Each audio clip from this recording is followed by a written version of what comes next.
All right, now this is a little embarrassing, but these are some of the shoes that I have in my house, in my car, in my closets, and all over the house. And these are some of my wife's.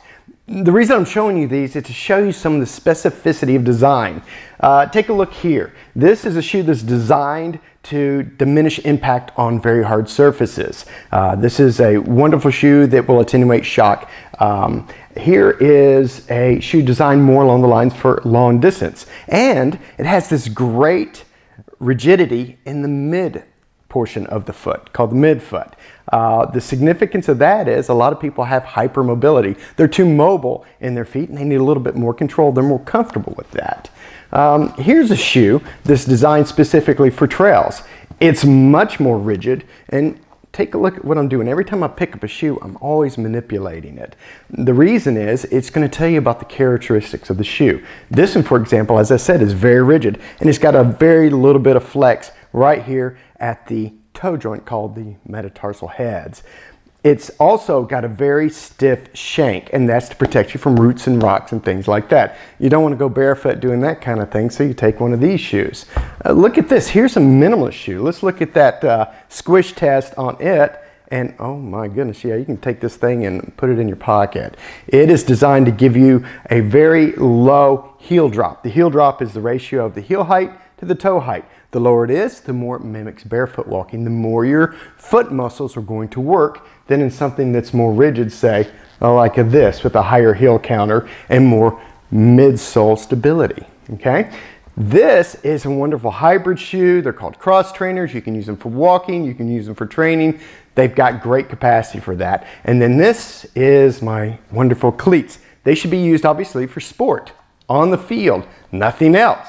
They have a specific place and purpose. Same thing with these guys, river walking shoes, love those. Crocs, they even have a place. I love Crocs because when I go to the gym, I want to protect my feet, there it is again, protection, from all the fungus and all the nasty stuff that's down in that shower, and these little holes drain. And gee, in the morning when it's cold in December and I want to go get the mail, I got a nice fuzzy crock. Everything has its purpose. That's what I'm trying to show you here. And this is about athletic footwear and its form and function. Okay? I'm not talking about a dress shoe, although I do like a dress shoe that puts athletic characteristics in it, like this one. It's got that nice flexibility, it's got shock absorption, it's got a nice low heel drop that allows my foot to work and is comfortable all day when I'm doing business activities. Love that. Now, here is a woman's shoe, and here's what my wife wears. She's an ER nurse, and she needs cushioning on that hard concrete floor, and she loves this kind of shoe. That's a nice hybrid. It's a good cross-training shoe, and it gives her support and cushion at the same time. When she's going on a long run, she needs that nice stiffness, that torsional control, and she loves the gel in the forefoot and the rear foot to take care of shear and impact. But all of these are only as good as the strength you have in your feet. The other thing that's important to understand is you're buying your gender-specific shoes because you got to look at your morphology, the function of your whole body. Okay, so let's consider women. They have wider hips. It tends to produce knees that go in and different forces. It's called a Q angle. It's the line of pull of the quadricep muscle or the thigh muscle.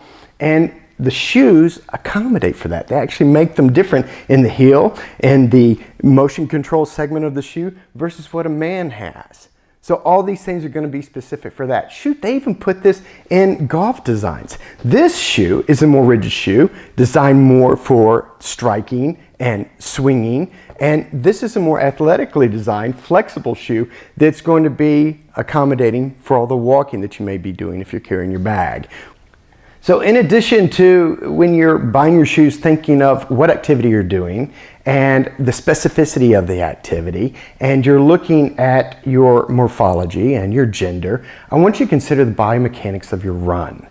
What we've discovered is that a lot of shoes with a very thick heel counter and a lot of shock absorption there can influence a hyperextended gait pattern. And what that means is you're extending your foot out there too far when you're running and actually creating retropulsion forces, increasing shock through the system, and it's demonstrated through the research that they may be contributing to some of the problems in the knee, the hip, the back, and heck, even headaches. I've treated some people's headaches simply by changing their footwear and their gait pattern.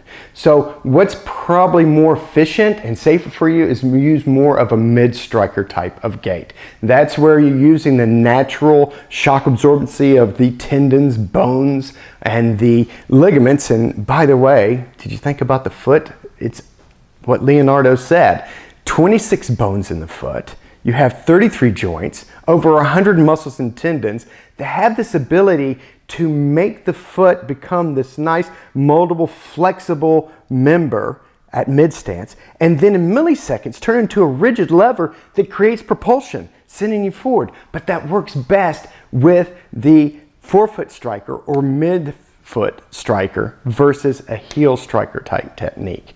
So I want you to go to your healthcare professional that really knows what they're talking about when it comes to running gait pattern and get your gait pattern down so that you can change your mechanics. This is going to be very important in reducing discomfort.